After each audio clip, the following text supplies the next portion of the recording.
Good evening, I'm Sean and this is Matt and we're from Savage Yeti Games. We're here to talk to you tonight about Patchword. Now before we do, just a bit about our team.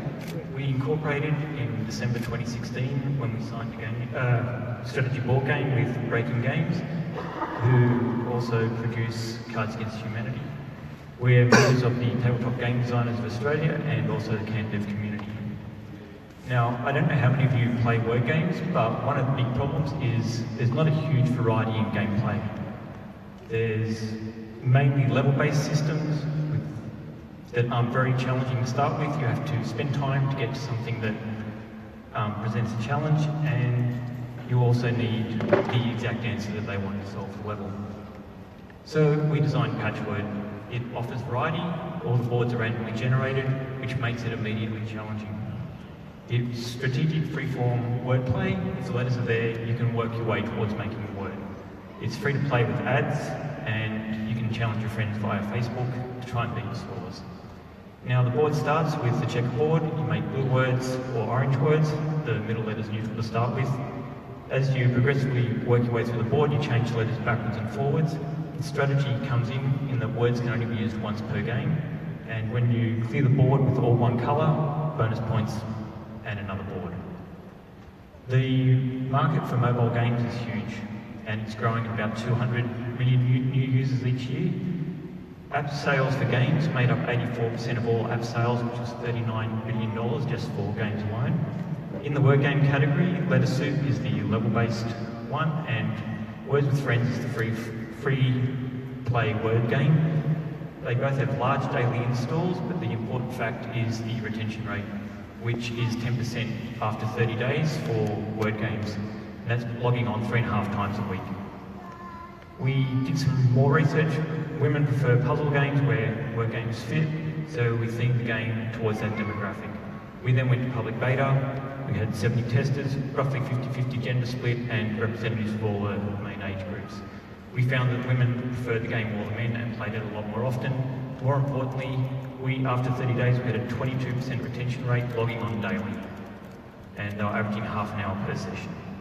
We were getting positive feedback. We took it out publicly. We were in InnovationACT at TEDx. We got some good feedback there. We also went to GammaCon, and we'll be at PAX Oz, which is the biggest gaming convention in Australia, in a fortnight.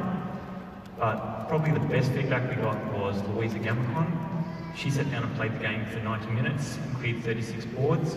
During that time, her friends were wandering around looking for her and rang her, and she didn't stop. She got Matt to stand up on the table so that the friends could find where she was.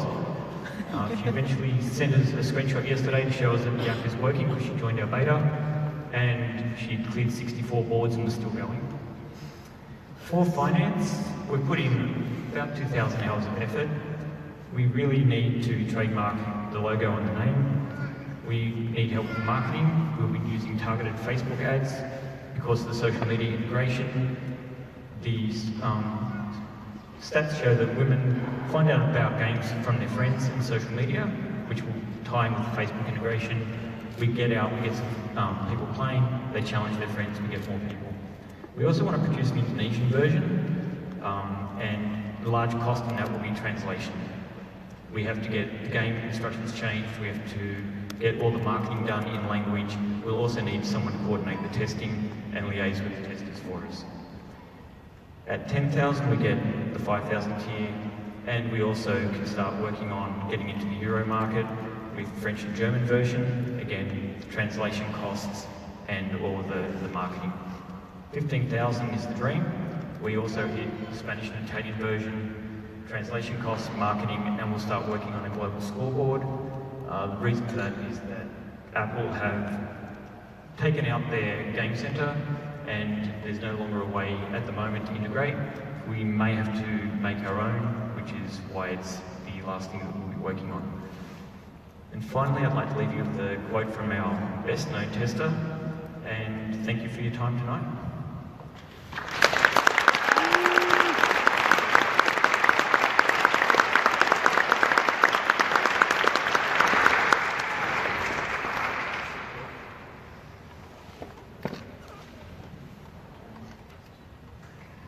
So the question for me is on your trademark costs at the beginning of that, you're looking at a global marketplace. So thinking about and English, you're going to have to hit a lot of markets. Is that amount of money going to get you the global reach that you need? No, not currently. So that is just for Australia. What we're doing is we're initially soft launching first, and our market is Australia. And that will pay for the trademark in Australia. After that, once we have a little bit more revenue, hopefully from the game, we'll look at our markets. Like I said, Indonesia next. We'll continue on the trend on there.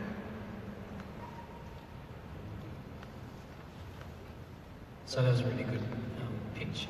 Have you got revenue coming in from other sources, the business already? That's one thing I wanted to ask. And also is there an education element to the game? Could there be a sort of a school-based sort of version? My 11-year-old son or 12-year-old son has played the game and got really excited when he cleared a board, but it is dependent on your vocabulary because you can't repeat words, so you need obviously a large vocabulary to work your way through the boards. It could be used for older demographics, but for education, I don't think it could be used in the strict definition. I think one of the most important things, just leading on there, is here's some stats from the Digital Australia Report 2018, and you can see there's a strong uptick when it comes to people that are actually trying to keep the mind active, and that comes on into the later generation, which we are actually focusing on. So that's definitely an important factor. Tell me something about the marketing. So even with your game, there's 78% of drop-off after 30 days. So you constantly need to market and to make sure that you grow. How will you do that? Okay, so as we mentioned, when it comes to women, which is our demographic, they have the highest percentage for actual social interaction, Facebook interaction. And because our Facebook platform is actually in the game, that's going to allow us to hit that social aspect. Another stat that I'd just like to bring up is there will be drop-off, but there should also be daily user installs continuing. A stat I'd like to bring up here, sorry, it's just at the front, and I'll just go through. 13,500 daily installs. Okay, so that's approximately 400,000 brand new users a month.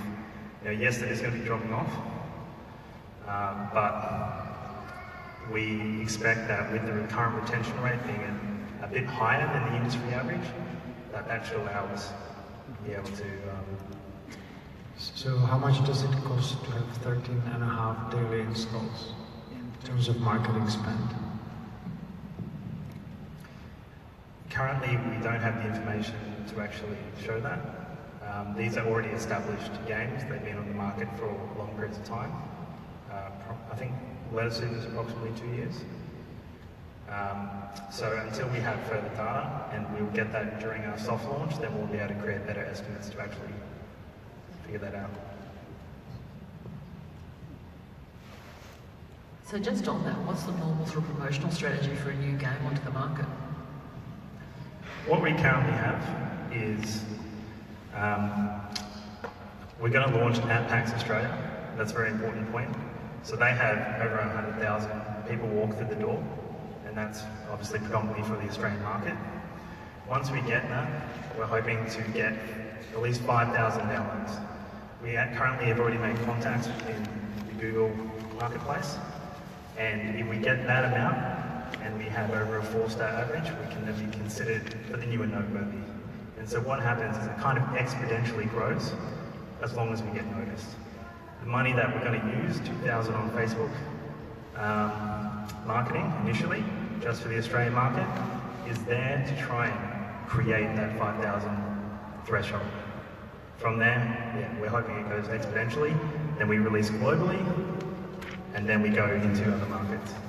We also have 6 months of content patch updates, and every single time you do a patch update, we have a new chance to actually be put on the top of the App Store.